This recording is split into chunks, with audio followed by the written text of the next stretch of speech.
Hello viewers, welcome to Candid Conversations with Ganesh Kuppala.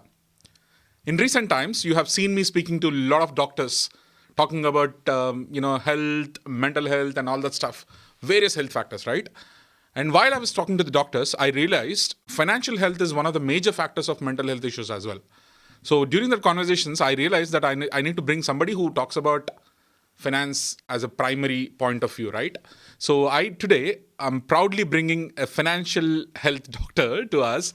Mr. Raja Kanakamedala is here with us, who had tremendous amount of decades of career in financial matters. And he's also CEO for Wealthmax Financial Services and does extensive amount of work in the finance space. Today, I'm really proud to bring a finance doctor to us. Welcome to the show, Raja, and thank you so much for taking time and coming over here. Thank you, Ganesh. It's such a pleasure to meet all the audience through your podcast. Your journey actually keeps on inspiring me. Thank you. In fact, couple of times I have been showing your videos to our team to get the inspiration. Thank you. And such an honor to spend the time with you today on your podcast. Brilliant. And while talking about the journeys, right, Raja, I mean, each of our journeys are exceptional, right? I mean, sometimes when I, as part of my research going into the podcast, I was looking at your journey. And do you want to quickly, I mean, you had really humble background. You came from India and built such an empire in UK. Could you please explain me your journey from India to UK and then how you built this finance empire of Wealthmax? Okay, great. Ganesh, like most of our generation, we came from agriculture families. So my father is an agriculture supervisor. Okay. And my mom is educated, but she's a housemaker. And most of my extended family, they are into agriculture. Okay. Basically, with agriculture, your roots come from very humble backgrounds.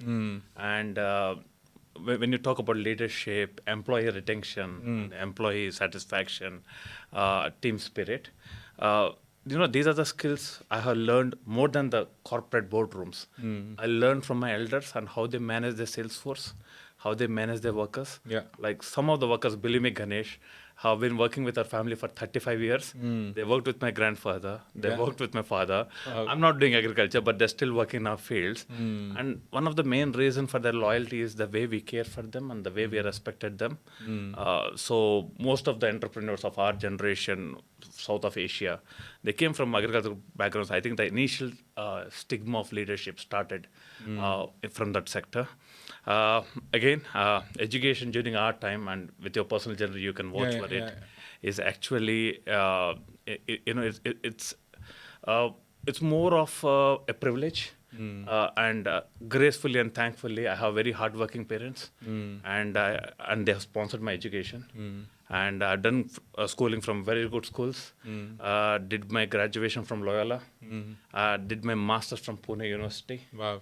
And after my master's, I started my career with Bajaj Allianz Pune, and then moved to ING Group. So 2008 is the year where the turning point happened.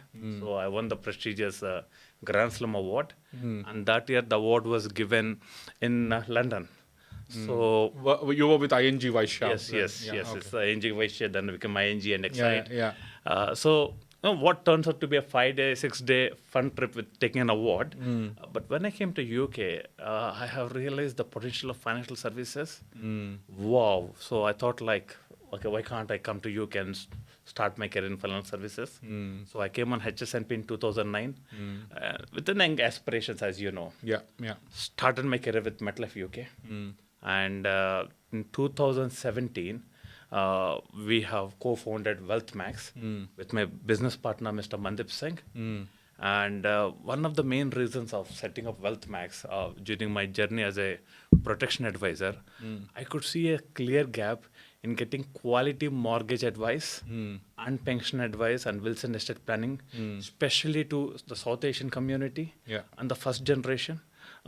When people come on the first generation, financial planning was not in their priority list.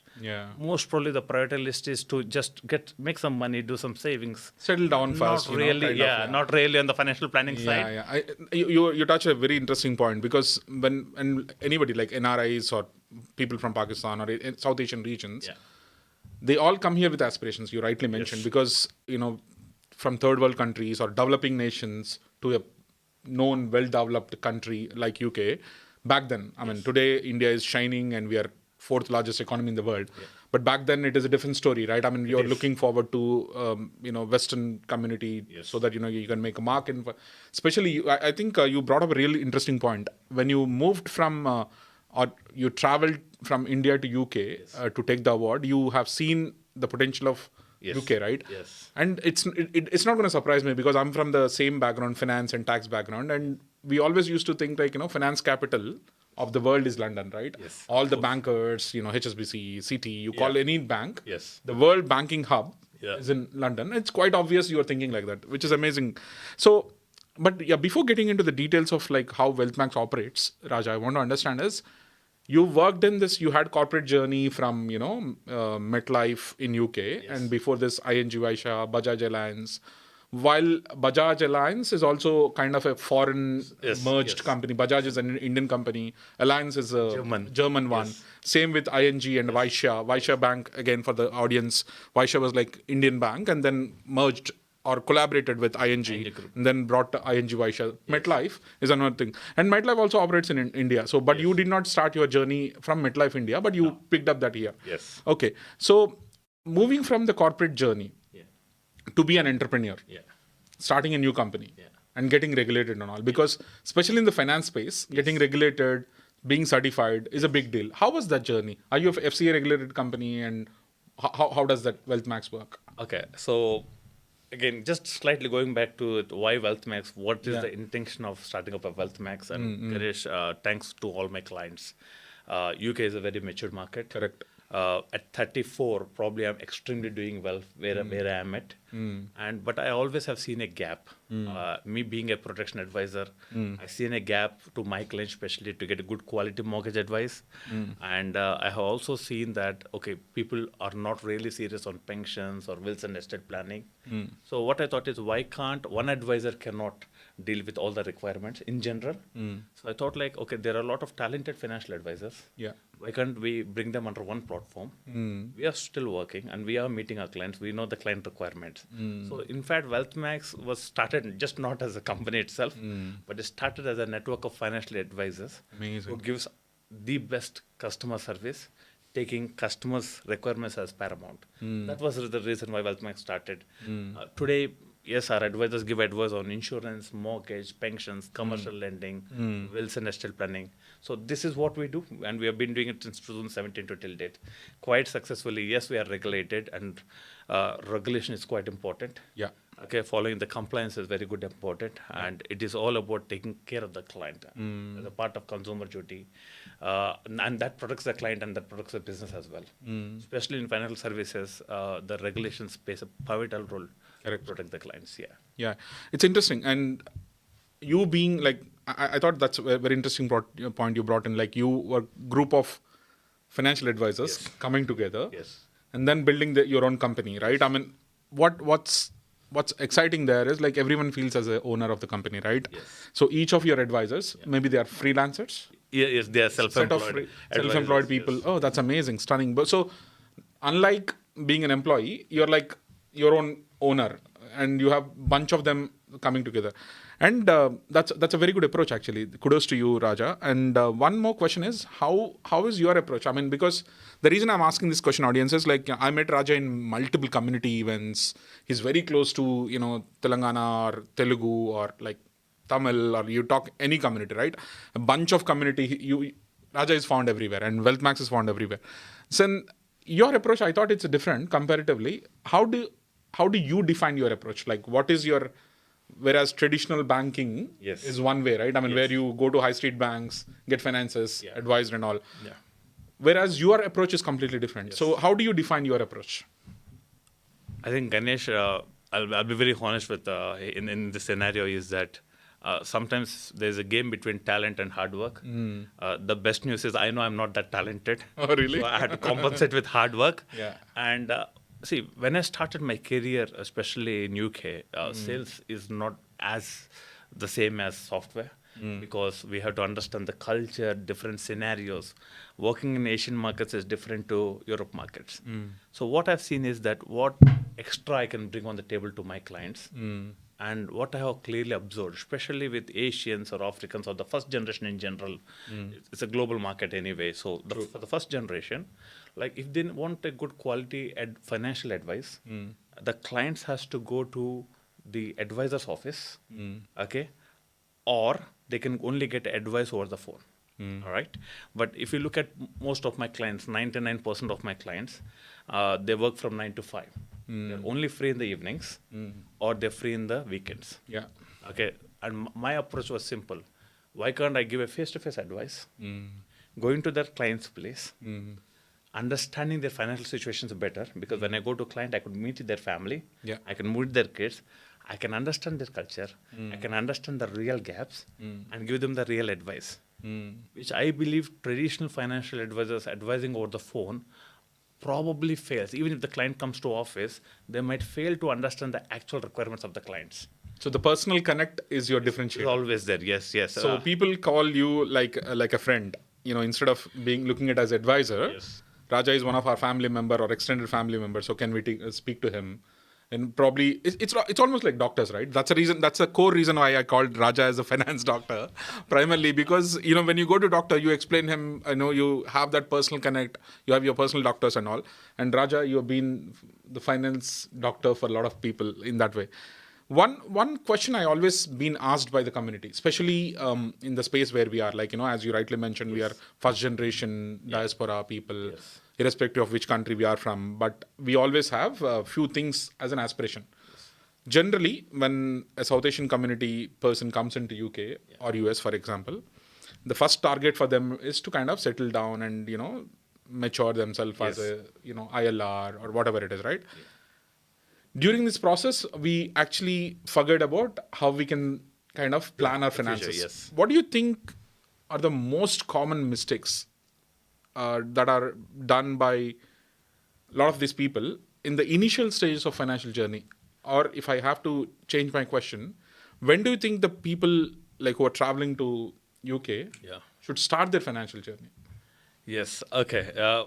I would say they should start their financial journey from day one, if that is possible. Yeah. But see, the common mistakes, and it's a very valid question, Ganesh, and I would like to tell to all your viewers, especially who are first generation in this country, is that you have to ensure that you plan your finances from day one. You need to have a very strong strategy. You need to have a strategy for your short term, like, for example, buying a house. So what are the amount of savings I need to do?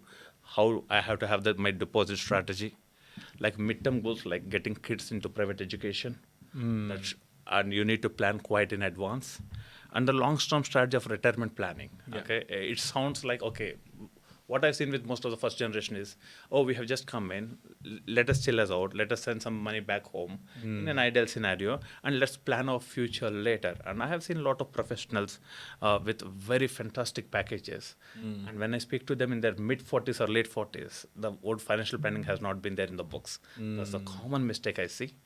And the second mistake, what I also see is, Ganesh, and it's quite, like painful, that they don't have adequate savings. You never know when things turn. I believe that we need to have at least savings of 1 year in the bank account just to ensure that if something goes wrong, your family is well protected. And the most common mistake which people do is they don't have adequate protection. Okay, when it comes to insurance, especially whether it is a life insurance or a critical illness or income protection, that comes last to them. That should come first. Let's keep it in this way. I'm here with you, and tomorrow if I cannot work due to any accident or sickness, I have my bills to pay. Yeah. And just an income protection policy will cover those bills. Yeah. Right? And if at all I'm critical ill, that might take a couple of years for me to recover. Yeah. And I need to have a good critical illness plan built up. Yeah. And I have 2 kids. They are dependent on me. And touch wood, and if I am alive, probably 75, 80, 85 with lot of life expectancy, it might be 90 in future. But if something happens to me, touch wood, if that ever happens to me, as of yesterday, let's keep it that way, my kids are dependent on me, and they take their own time to become independent. So a life insurance is important. And some common mistakes are that people do not even know much about the tax planning. Okay. So true. So the limits of tax planning and all the stuff. So true. And they don't.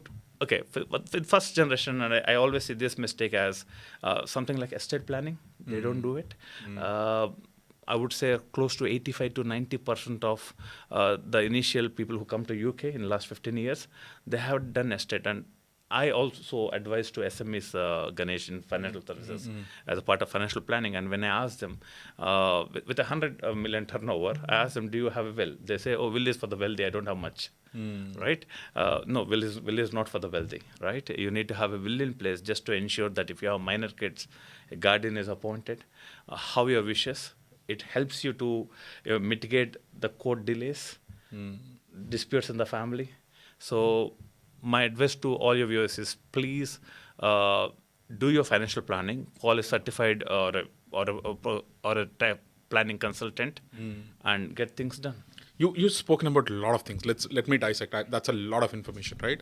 It's amazing you spoke about all of that. But let me dissect and get into each of them separately, right? Because one of the things which mostly asked by my audience as well, because I'm also tax guy, is two things, right? One, back home, if you're coming from India, you have this ITC, medical insurance is covered under tax benefits and all. Yes. And when people come here, the standard notion is because I have NHS, so I don't have to pay for insurance.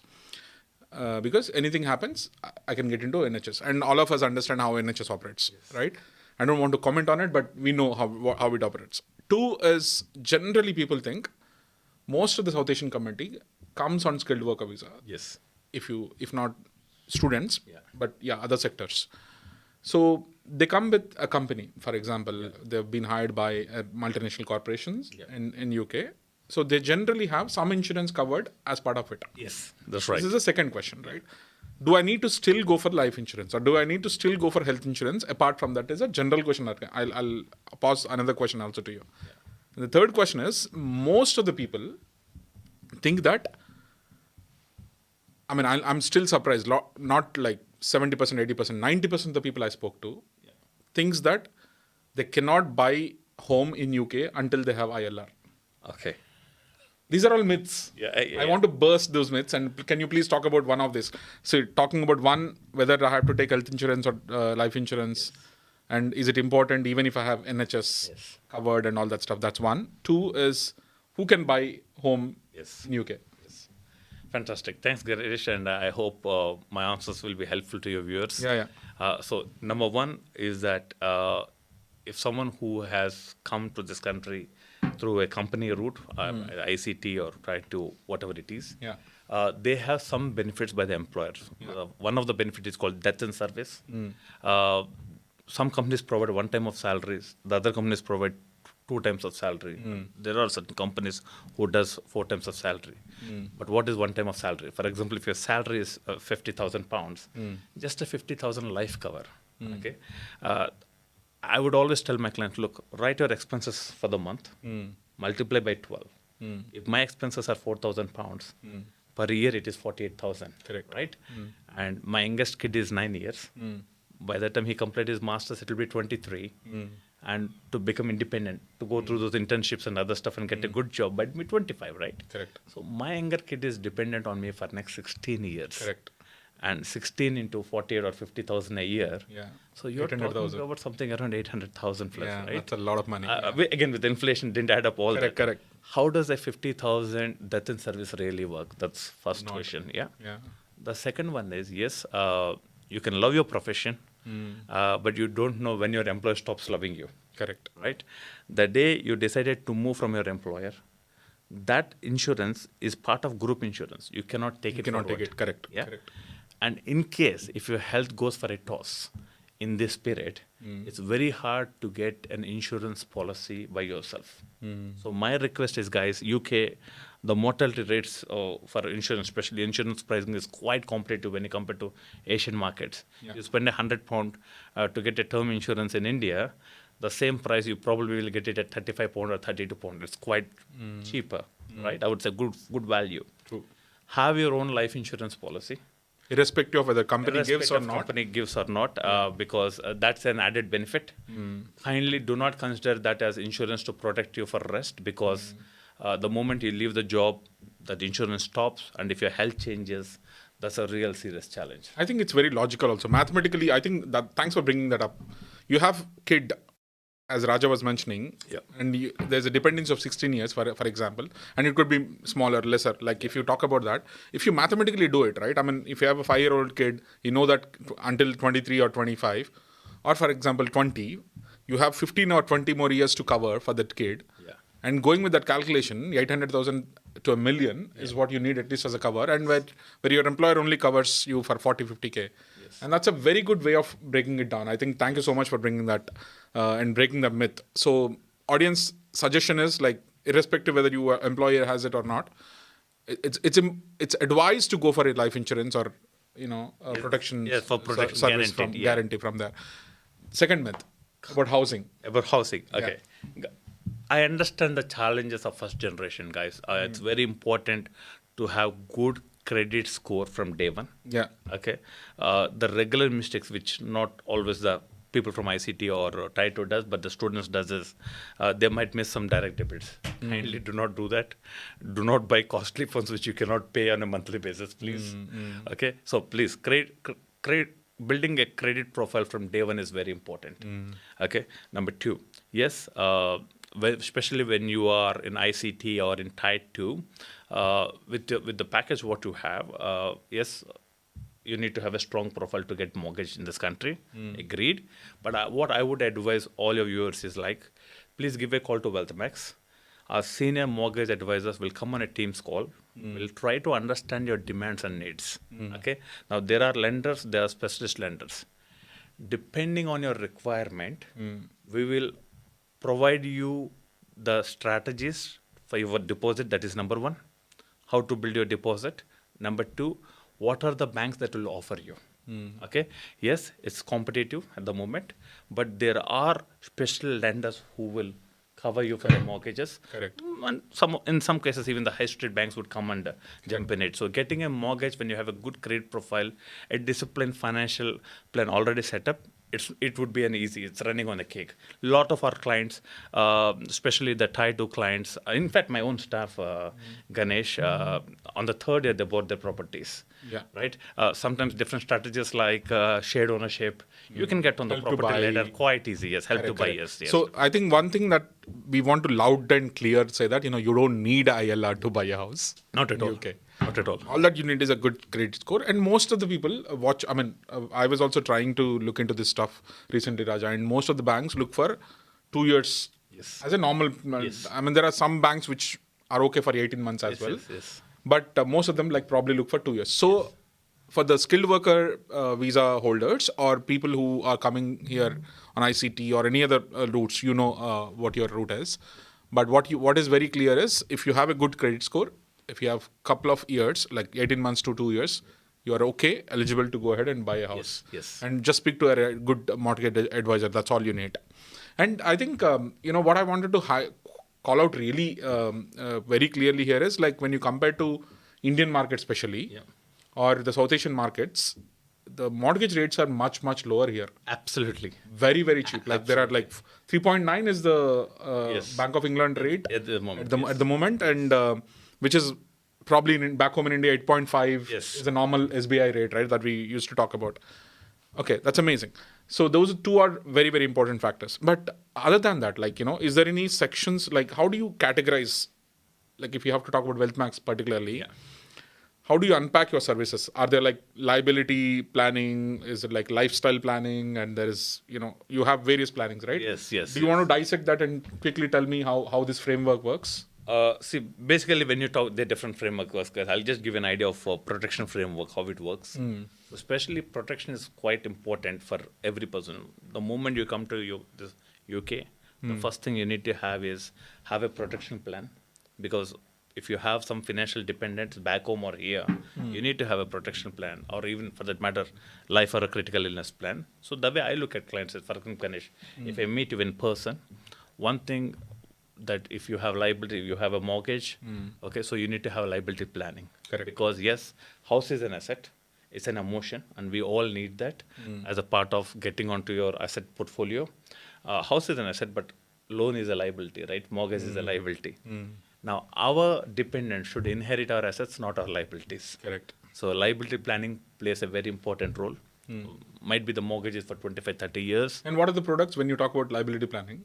What are your products? I'm talking about basically the mainly the residential mortgages, buy-to-lets, of course, even personal loans for that matter. Okay.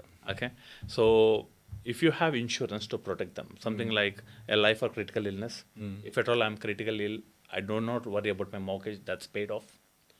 If That's paid off monthly generally? No, it's Is it paid off fully? It's paid off fully. Okay. Okay, because with critical illness, like you probably will not be the same ever again. So it's paid off fully. And for example, in case of if I'm unable to work due to any accident or sickness, right, I cannot work again, right? So an income protection will cover my mortgages. Correct. Okay, so that's part of liability planning. And to be very honest, some of or many of the customers does liability planning because we all have fear of debt, that if something goes wrong, Correct. my family should not inherit my debt. Correct. What people fail is, Ganesh, they forget to do lifestyle planning. So when I talk about lifestyle planning, yes, my mortgage is covered, but I still have my grocery, gas, electricity, water, council tax, Your day-to-day. and day-to-day expenses. Yeah. So a small calculation is that, guys, add up all your expenses into whatever is your dependent's outstanding age, right, which you feel dependent. So if my expenses are again 48,000, going back to our old calculation. Correct. If I want my kid to have the same lifestyle of what I'm giving to them, just do a family income benefit. Correct. So it get paid every month £4,000 with RPI or whatever you want to do. Or having a good critical illness plan. NHS, I have huge respect for the team, what they have done all these years to UK. But again, they are seriously underfunded. Correct. For some certain... Under-resourced? Yeah, under-resourced, definitely. Yeah. And certain illnesses like cancer and other stuff, it's my personal opinion, is UK the best place? Probably not to get treatment. What's the best place, Raja? I believe America is the best place compared to UK for some specialist treatments. And you need money to go out and get treatment. Then. Correct. So critical illness will take care of it. And you also need an income protection. I know some of my clients who have some back issues, neck issues, where they cannot do their main job. So you need income protection to support it. So liability planning has to be done in the protection segment. And the lifestyle Planning has to be done under the protection segment. Yeah, you're talking about all this stuff. What the question that comes to my mind, Raja, is like when we talk about such a big numbers, like 800,000 million protection and all that stuff. Yeah. What are we talking about? How big is the premiums? Are they crazy premiums or like? I mean, for example, let's go into a simple analogy or a hypothesis, right? I'm a person who's making 5,000 as a salary. I'm talking about the net take home, for example. And you know how it works in UK. Like there is a diaspora person who came into UK on a skilled worker visa within 2 years or 2 to 3 years time frame. He don't have a house. Yes. So the family has to pay for 2,100, 2,200 as a minimum rent. Yes. That is how London is, right? Yeah. And then you have the grocery stuff, kids' school, fun stuff, movies, trips, all that stuff, right? So the savings are very tiny, and most of the diaspora have aspirations of sending money back home as well. Yes. Considering all this, Yeah. how do you think the framework should be? Like, what should be my percentage of premium that I should allocate to? Fantastic. I'll just answer it in a different way, Ganesh. And 5,000. Let's go with the 5,000 example. I'll keep it the answer as humble as I can. Yeah. You have a car as well, Ganesh, right? Okay, right. Good. Excellent. I seen your car, so I could say that. Yeah. But probably the car worth around 35 to 40,000 pounds. Yeah. And if I politely ask you, your insurance should be at least around 1,000, 1,500 pounds a year. For car. Yeah, for car. Right? Okay. So if your 40,000 car As far. has around 1,200 pounds insurance per year, Understood. if something goes wrong to you or your spouse, you're worth more than the car to the family. True. Right? Okay. So let's keep it in this way. A life insurance is a must because as long as you're there, okay, if something happened to me yesterday, Ganesh, my kids will cry emotionally. True. and financially. Okay. Yes, I did work very hard for last 20 years of my life, but still my young kids will cry financially and emotionally. But if something happens to me at the age of 85, my kids will cry emotionally, but not financially, because probably my mortgages will be zero. They're not dependent. They on will you. be independent, Yeah. and I would have taken care of them. Correct. Okay. Now, there is two concepts here, Ganesh: ability to pay and willingness to pay. Right? Your ability can pay can be anything, but please understand. At least have insurance premiums to a limit of whatever is your willingness. If your willingness is £10, for example, please at least have £10 life insurance, because you never know when that day comes in. Right? True. So true. But my question was, Raja, is let's go with the reason I gave the synopsis or hypothesis basically to see like what is the ideal. I mean, don't give me exact right answer. Yeah. But what I'm trying to say is like if a person who's speaking, you brought up the example of car, which is an example, exceptional example. But if a person who's earning 5,000, what should ideally be like somewhere around 5% for the Yeah, that should be that should be good enough. 250. Yeah, 250 pounds. But even, for example, 2% is also a good amount of ratio. If you could spend 2 to 3% of your income, Salary. salary towards protection, that would be fantastic to take care of your covers. I think that's a good one. And what does that mean? Like in terms of coverage, we discussed about 800,000, right? Yeah. Is that kind of coverage you get? Yeah, so for example, someone like me of 43 years age, let's keep as another 30 years as a cover. So probably a life insurance would cost you anything between 50, 60 quid again, depending on the situation. Per year? Per month. Per month. 50 pounds per month. Per month. So, okay. And if you look at That's 600 per annum. yes, Per annum. per annum, yeah. That's not big. Okay. And you can get around, what's the coverage you're getting? Okay. Again, guys, so you can go for as much cover as you want when it comes to life cover, as long as you could explain the reasons of why you need the cover for. Okay. So in my case, I have a 3 million cover, but I also have liabilities. Correct. I also have a lifestyle, and That makes it's sense. clearly explained. So that's how it is. Yeah. Brilliant. So I think that answers my question. I want to call it out to my audience. Guys, if you're making 5,000, 2% at least as a life cover Monthly premium, per yeah. month will make a lot of sense because it will cover all of your needs that we have been discussing. I wanted it to be very, very directive. That's the reason I asked that question. Number two, I know I mentioned about mortgages as like low rate, but for a person who's living in UK, because we have seen lower rates than this, Yes. and we always feel like, it's a raising risk of, mortgages being more like, there was time like 2 years back, we have seen 6.5%. Yes. Yeah. How do you deal with it? Like, what is Wealthmax way of dealing? How do you guide people when you see the raising mortgages? I think the biggest concern for any customer has to be his age. You delay the process. People say that, Raja, let me time the market right. Okay.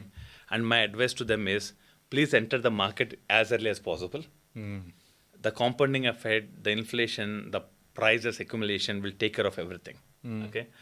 You enter into the market whenever it is possible to you, the fastest you can. Because most of the times the mortgages in 2 years, there might be a remortgage, or in 5 years, there might be a remortgage. If the prices go down or the interest rates go down, you'll anyway get the cheaper rate. Agreed? True. Now, when the interest rates goes up, again, sometimes the purchasing power rate slows down. So it's an opportunity for you to acquire the property faster. Correct. And that would be better. See, And look, rates go down as well, right? I mean, absolutely. comparatively. The moment mortgage goes up, Yes. the property rates come down. Yeah. So, but most of the people do waste. I've seen my clients wasting around 4 to 6 years or 8 years time, saying, "Oh, let me time the market." I would humbly say that it's hard to time the market. Yeah. It's better enter the market ASAP, and then the timing will take care of itself. Yeah. And the primary reason for that, I just want to add there, audiences, market is not decided by few factors. It's a bunch of external factors. So it could be a war somewhere in the world, geopolitical situations. It could be oil prices. It could be Political situations. It could be anything. It could be somebody winning election thousands of miles away from you could impact your rates. So you cannot control it. So all that you can control, I always say this, focus on the control areas. Like whatever you can control that and focus on that area. That's an amazing point. And now one more thing which I think very underrated and not really spoken a lot about is the estate planning. Yes. people talk about life insurance generally, but like estate planning, wills, it's not a big topic because we generally think, okay, why do I need a will? I'm a tiny guy. I only have so much of property. It's only one house I have. Like, do I really need a will? Yes. So, what do you take on that? Who needs will, by the way? Yeah. To all the viewers of this show, I kindly request you that if you're married, you need to have a will. If you have kids, you need to have a will. Often clients say that, oh, Raja, I don't have much assets or I don't have a house. Yeah. Why do I need a will? I think there's nothing wrong in thinking like that because from the countries where they came from, for example, in India, we don't have this concept of inheritance tax. Correct. Right? Correct. Okay, so when a death happens, property simultaneously goes to... Generally goes to your kids. It goes to the Or kids. wife and kids. Wife and kids. Yeah, Yeah, yeah. that's the journey how it is. Yeah. Right? But in UK, it's a different thing. Okay, and Ganesh, last night at around 11:50, one of my client gave me a call and he lost his friend. And the friend is a person who witnessed as well. Right? Really sorry And to he's hear. 43 and cardiac arrest. I probably will visit him after this show. So will is very, very important. Because why? When something goes wrong, this is how the journey is, Ganesh. You would get a death certificate probably in a day or two. If the cause of death is known, if the cause of death is not known, It takes they might go to a postmortem, which Yeah. might take 15, 20 days. Correct. Right? Correct. Sometimes in postmortem, still the reason is not known. Then we go to pathology to get the stuff done, right? So true. Okay, that we cannot change. Once the will comes in, example, my wife cannot say that, okay, all these assets which are on my name is completely to her. You need to go to High Court to get the probate done, right? The first document probably the High Court needs is a will because they need to understand what Raja want to say. And if they don't have the will, it is a huge delay from the court to get the probate. There might be family disputes. There might be unwanted taxes, True. which is like inheritance tax, right? A law called law of intestacy is applied. So a part of money goes to my wife. Then the remaining part is divided again between my wife and kids. True. And when my kids get that money, they have to pay something called inheritance tax. Correct. A huge number. Absolutely. There are two types of deaths again, first death and second death. Who will die first? Is it me or my wife? We don't know. And what I have seen is first death is more painful than second death.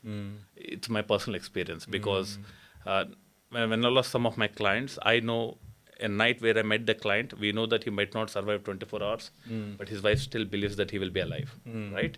So first death, no one accepts. Yeah. Second death, probably people are much prepared. And at least if you have a basic will, which explains your wishes to everyone, that would sort out majority of the problems of court delays, family disputes, or inheritance tax matters in case of first death. Yeah, just for people's information, inheritance tax is not like 5%, 10%.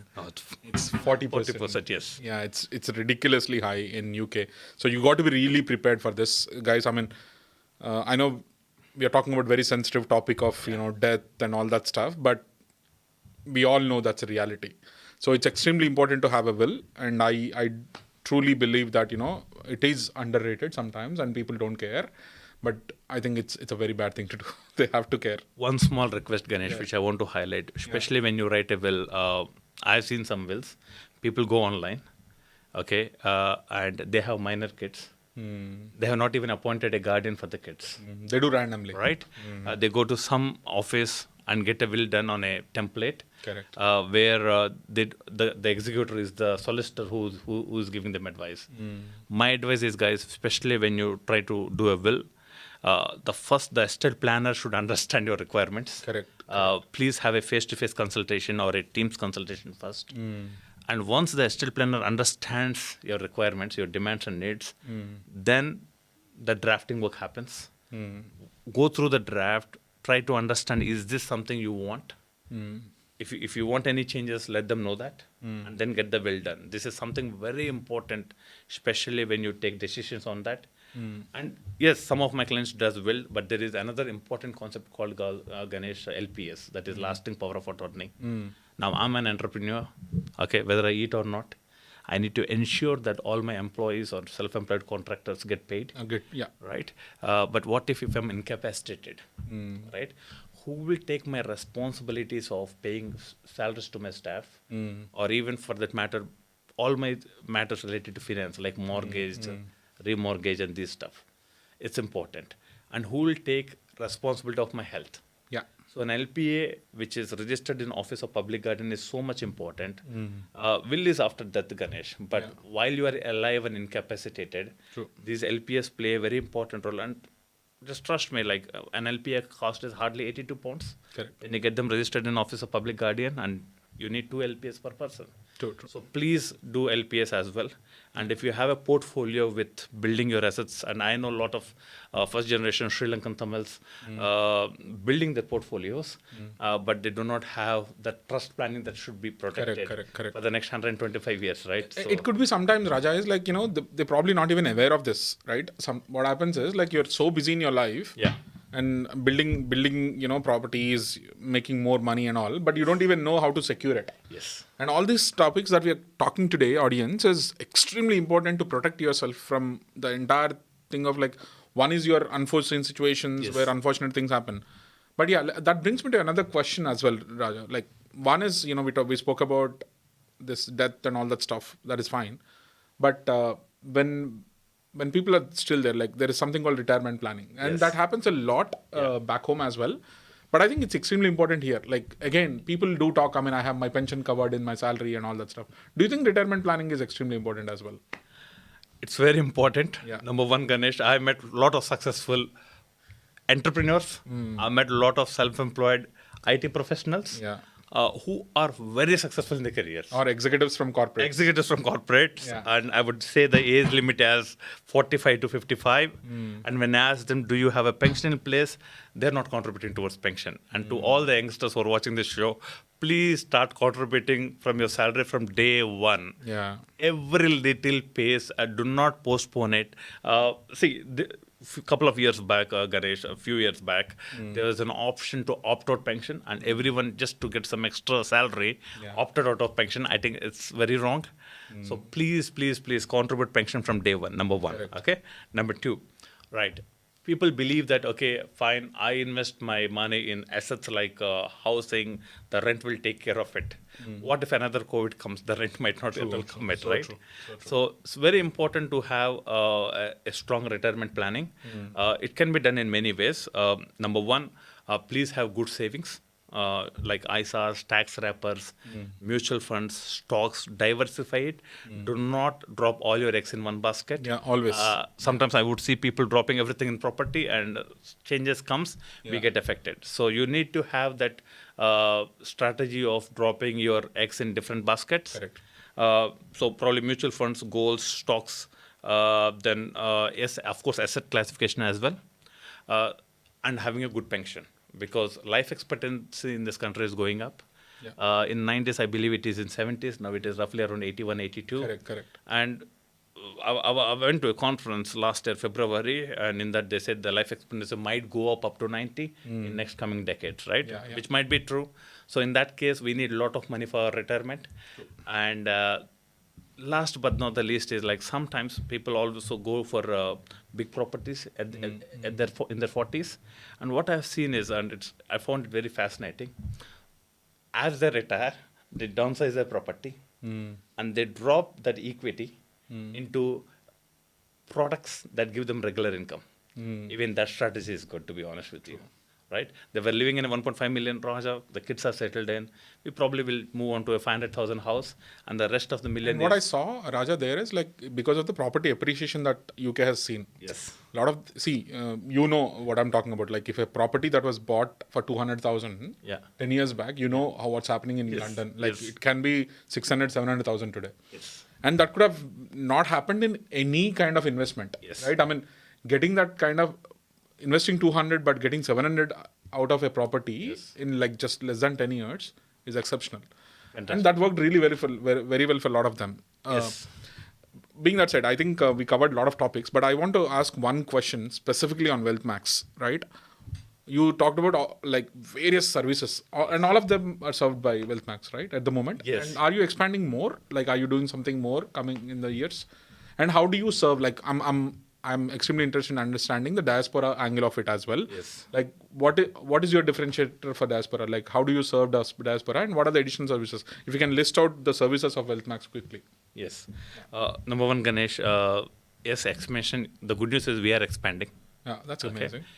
Yes, our products are financial services, ideally, yes. And we also do wills and estate planning through another company called Wealthmax Estate Planning. But when it comes to diaspora, as a part of corporate responsibility, Ganesh, it has been my passion. I was also a teacher before. So I used to pick up a couple of youngsters, always from the universities, and also used to give them internships. Once they cleared their internships, I used to provide them the job and also provide them the Taito visa. And I'm so happy that some of the kids whom I have recruited 5 years back, they're getting their PRs in next month. Amazing. They bought their first property amazing. before they're 30. Yeah. So there are a lot of success stories. But I want to give a clear message to the youngsters who are first generation in this country, and also the youngsters in general. As you are getting educated, okay, what is the difference between you and an Oxford guy? Is as simple as it is. An Oxford guy might have done 15, 20 projects as he study. So you have to experiment yourself. So if you want an internship, want to understand financial services, come for a 1 month or a 2 month internship. Approach Wealthmax. Yeah, of course. And in fact, and once you understand that this is for you, okay, or probably in the next holidays, do another project in some other industry, okay, probably in technology, do another project on pharma, right? So by the time you finish your education, you will understand what is the industry you really like. And financial services, Ganesh, touchwood, is a fantastic industry. So please come, because in next 5 years, according to some research, 50% of our advisors might retire. And in next decade, they say 75% of the advisors retire, financial advisors. So it's better, please come. There's a huge opportunity, but especially for students with PSW. Ganesh, what I've seen is that a lot of students come to me, and when they have a PSW of just 6 months or 8 months or 3 months, and ask that, look, I need a work visa, can you please help me? I'm a very hardworking guy. In financial services, for us, you need qualifications. Right. You also need time to understand their strengths and weaknesses, and help them to grow to a standard level of what the industry is expecting. So it takes time for us. I think that's a good statement to make. I know. I mean, we can talk about this for hours, Raja, and it's finance, and I'm too passionate about as well. But yeah, I got your point. I think younger generation should focus on these goals, and you're expanding. Please come early. Let's come early. Please come early at least. But yeah, let's close this conversation with one big tip. If I have to give, call out diaspora or anybody. Yeah. Or do you have any regrets in your financial journey? And do you want to have you learned anything from your financial journey? One quick tip for everyone. One of the tips you mentioned is about the credit score. Yes. But yeah, anything else? Yes. Look, start your financial planning today. Do not kindly postpone it. It's one tip. The second tip also I want to add up is, please have adequate protection. Something goes wrong, your family needs that. If everything goes right, your financial planning will take you to greater heights. Yeah, brilliant. Thank you so much, Raja. And I know we've spoken about a lot of topics today, but I'll dissect it. I think extremely important to have liability planning, lifestyle planning. Those are the two things which I heard from today. And especially, we do have a lot of myths about, mortgages. We have myths about wills. We have myths about real estate planning. We have myths about, when to buy home. We have myths about a lot of other things. So I hope we covered most of it today. And we will come back again, discuss more about it. But yeah, do drop your questions in the comments if you have more questions on this. And I'll share details of Raja as well and Wealthmax. You can reach out to them. And I'll come back again with more details in future. But thank you so much, Raja. It was an exceptional conversation. You shared a lot of knowledge, and thank you so much. Thank you so much, Ganesh. It's a pleasure. Thank you. Thank you. Thank you, guys. See you again.